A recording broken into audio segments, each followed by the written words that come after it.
So friends, என்னதான் நாம் ஹோட்டல்லையும் வீட்லையும் சாப்பிட்டாலும் ஃப்ரெண்ட்ஸ் எல்லாருமே சேர்ந்து அந்த சமையல் நல்லா வருமா இல்லை மொக்கையாக வருமானு தெரியாமல் குருட்டு நம்பிக்கையோட ஒரு சமையல் செய்து அது சூப்பராக வந்தால் எப்படி இருக்கும் அதை தான் இந்த வீடியோவில் ஃபுல்லாக பார்க்க போகிறேன். வீடியோ பார்க்குறது போது இதை சொல்லி ஆகணும். திஸ் வீடியோ ஸ்பான்சர் பை ஆசிக். இவர் தான் இந்த சமையலுக்கு ஃபுல் அண்ட் ஃபுல்லாக நமக்கு ஹெல்ப் பண்ணிக்கார். ஸோ அவருக்கு ஒரு நன்றியை தெரிவிச்சுட்டு இந்த வீடியோக்குள்ளே போகலாம். Hi hello guys, welcome back to Clove Tamil. இன்னைக்கு நம்ம எங்க பாத்தீங்கன்னா ஃப்ரெண்டோட வீட்டுக்கு சமையலுக்கு வந்திருக்கோம். அதாவது நைட் சமையலுக்கு, அது கூட special BBQ. Let's start the video.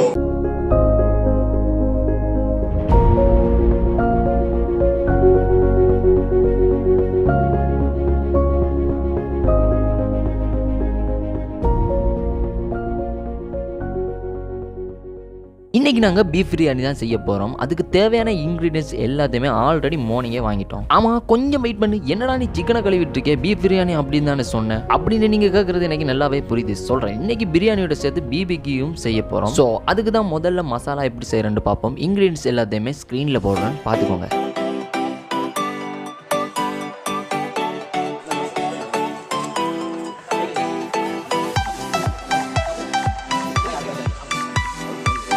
Mix பண்ண போகிற இதுக்கு எனக்கு சம்பந்தம் காரம்லாம் ஆகிடும்.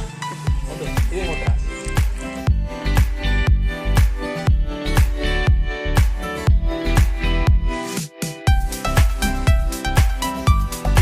கட் பண்ண சிக்கனில் இந்த மசாலா எல்லாத்தையுமே மிக்ஸ் பண்ணி ஃப்ரீசரில் 4 hours வச்சோம். வச்சுட்டு அப்படியே ஈவினிங் ஃப்ரெண்டை விட்டு பைக் எடுத்துகிட்டு கிளம்பிட்டோம். 5 hours later. ஸோ நாங்கள் போகிற இடம் எங்கே இருக்குது அப்படின்னு பார்த்தீங்கன்னு சொன்னால் கொலனி சென்ட்ரல் கேம்ப் அப்படின்னு சொல்லுவாங்க. வேறு லெவல் குட்டி வில்லேஜ் தான். சரின்னு அங்கே போய் எங்கள் சமையல் ஒர்க் எல்லாத்தையுமே ரெடி பண்ணி ஸ்டார்ட் பண்ணிட்டோம்.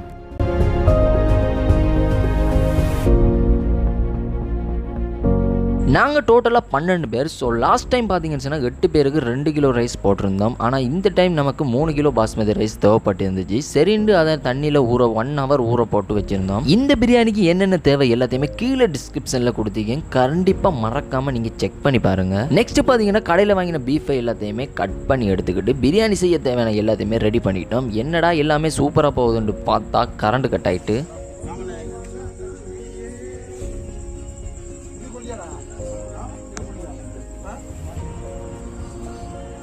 சரடையில் அடிச்சு நொறுக்கி வச்சாச்சு, கால் அடிச்சுக்காங்க. திஸ் இஸ் பிரியாணி காண்டி, இது சின்ன பிரியாணி காண்டி. தட் சாமான்ஸ் லைட் வந்தா கரண்ட் வந்தா காட்டுறோம். கரண்ட் இல்லை இப்போ. சரின்ட்டு கரண்ட் வர வரைக்கும் வெயிட் பண்ணாமல் இஞ்சியும் பூண்டையும் எடுத்து பிளெண்டரில் செம்மையாக இடிச்சு எடுத்து ரெடி பண்ணி வச்சுட்டோம். அப்புறம் பார்த்தீங்கன்னு சொன்னால் இறைச்சியும் எடுத்து வெட்டி கட் பண்ணி ஒரு பிளேட்டில் எடுத்து வச்சுட்டு 1 hour அவள் தண்ணியில் ஊற வச்சிருந்த ரைஸை எடுத்து அதை வடித்து எடுத்து வேறையாக கொண்டு எடுத்து வச்சுட்டோம். ஓகேட்டு கரண்ட் வர வரைக்கும் வெயிட் பண்ணாமல் BBQக்கு தேவையான எல்லாத்தையுமே ரெடி பண்ணிவிட்டு அப்படியே பிரியாணிக்கு விறகு எல்லாத்தையுமே சேர்த்து நெருப்பையும் மூட்டி வச்சுட்டோம்.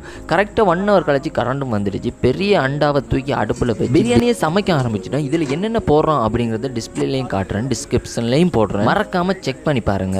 கட் பண்ணி வச்சிருந்த பெரிய வெங்காயத்தை போட்டு நல்லா வதக்கிட்டு எடுத்து வச்ச எண்ணெயை அப்படியே ஊற்றுங்க. பெரிய வெங்காயம் பார்த்தீங்கன்னா ரெட் ஆன அப்புறம் பிரியாணி மசாலாண்டு எந்த கடையில் கேட்டாலுமே தருவாங்க. அதை இடிச்சு அதை அப்படியே அதுக்குள்ளே போட்டுருங்க. ஒரு 5 minutes நல்லா வதக்கிக்கோங்க. நெக்ஸ்ட் பார்த்தீங்கன்னா இஞ்சி பூண்டு பேஸ்ட்டை போட்டுட்டு இதில் அளவை ஸ்க்ரீனில் போட்டிருக்கேன், நல்லா பார்த்துக்கோங்க. அப்புறம் நல்லா ரெட்டிஸ்ட் ஆன அப்புறம் 50 கிராம் தனித்தூளை அப்படியே அப்ளை பண்ணிடுங்க. அடுத்தது பார்த்தீங்கன்னா நம்ம கட் பண்ணி வச்சிருந்த பீஃப் எல்லாத்தையுமே போட்டு ஒரு 5 to 10 minutes நல்லாவே மிக்ஸ் பண்ணிட்டு அப்புறம் பார்த்தீங்கன்னா 600 கிராம் தயிரும் 3 ஸ்பூன் சால்ட்டும் கண்டிப்பாக போடுங்க. போடாட்டி அனுபவத்தில் சொல்கிறேன் மொக்கையாக வந்துடும்.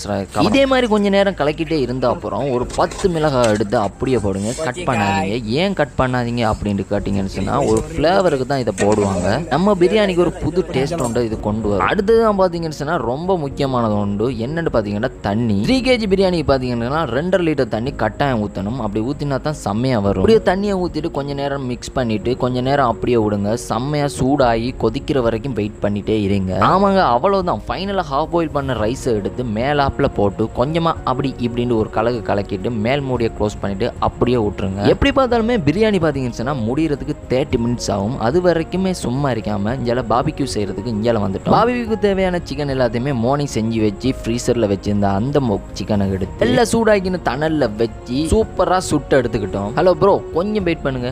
ஆமாம், பிரியாணி எப்படி வந்திருக்குன்னு நீங்கள் சொல்லவே இல்லை அப்படிங்கிறது நீங்கள் கேட்குறது எனக்கு நல்லாவே தெரியுது. ஸோ அதை நீங்களே பார்த்து தெரிஞ்சுக்கோங்க. என்ன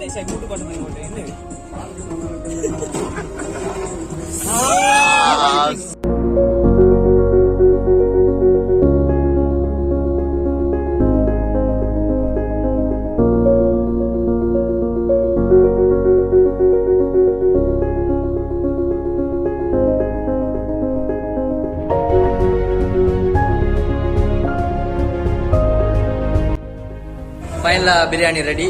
இப்போ உங்களுக்கு பிரியாணியை காட்ட போகிறேன்.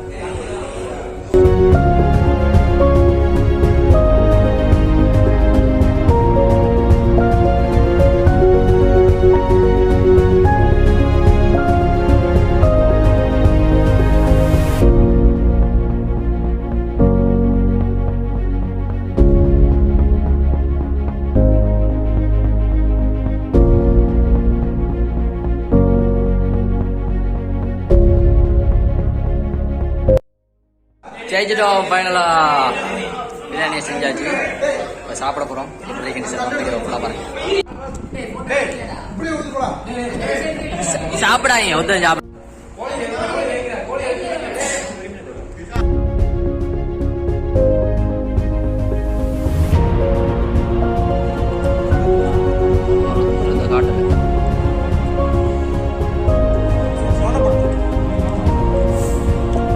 உண்மையிலே பிரியாணி பார்த்தீங்கன்னா வேறு லெவல். இந்த வீடியோவை பார்த்துட்டு நீங்களும் ட்ரை பண்ணணும் அப்படின்னு சொன்னால் கட்டாயம் பார்த்து ட்ரை பண்ணுங்கள். உண்மையிலே சூப்பராக வரும். ஏதோ ஒரு வகையில் இந்த வீடியோ உங்களுக்கு பிடிச்சிருக்குன்னு நம்புகிறேன். இந்த வீடியோ பிடிச்சிருந்தால் லைக் பண்ணி ஷேர் பண்ணி சப்ஸ்கிரைப் பண்ணி பெல் ஐக்கனை ப்ரெஸ் பண்ணுங்கள். இன்னும் ஒரு புது வீடியோவில் சந்திக்கும் வரை bye bye from travel by Tamil.